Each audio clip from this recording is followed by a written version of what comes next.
தேனி அருகே வங்கி ஏடிஎம்மில் கள்ள நோட்டு டெபாசிட் செய்த சம்பவம் தொடர்பாக நீதிமன்ற அலுவலக உதவியாளர் மற்றும் பெண் வழக்கறிஞரை போலீசார் கைது செய்து விசாரணை நடத்தி வருகின்றனர்.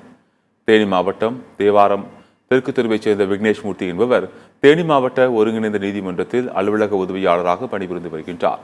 இவரிடம் பெரியகுளம் வடக்கரை எஸ்பிஐ காலனி பகுதியைச் சேர்ந்த பெண் வழக்கறிஞர் ஜிவஜோதி என்பவர் இந்திய பணத்திற்கு அதிக மதிப்புள்ள வெளிநாட்டு டாலர் வாங்கி தருவதாக கூறியுள்ளார்.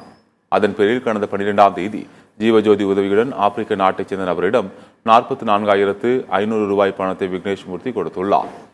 அந்த நபர் பணத்தின் மீது சில பொடிகளை தூவி பெட்டியில் வைத்து மூடி 10 நாட்கள் கழித்து திறந்து பார்த்தால் 10 லட்சம் பணம் இருக்கும் என கூறி அனுப்பி வைத்துள்ளார். குறிப்பிட்ட நாட்கள் கடந்தும் பணம் பெருகாததால் விக்னேஷ் மூர்த்தி அந்த பணத்தை தனது வங்கிக் கணக்கில் செலுத்தியுள்ளார். ஆனால் வங்கி ஏடிஎம்மில் பணம் முழுவதுமாக ஏற்கப்படாத நிலையில் இதுகுறித்து வங்கி கிளை மேலாளருக்கு தெரிவிக்கப்பட்டது. அப்போது விக்னேஷ் மூர்த்தி கள்ள நோட்டுகளை ஏடிஎம் இயந்திரத்தில் டெபாசிட் செய்திருப்பது கண்டுபிடிக்கப்பட்டது. இதுகுறித்து வங்கி கிளை மேலாளர் காவல் நிலையத்தில் புகார் அளித்த நிலையில் போலீசார் நீதிமன்ற அலுவலக உதவியாளர் விக்னேஷ் மற்றும் பெண் வழக்கறிஞர் ஜீவஜோதியை கைது செய்து விசாரணை நடத்தி வருகின்றனர்.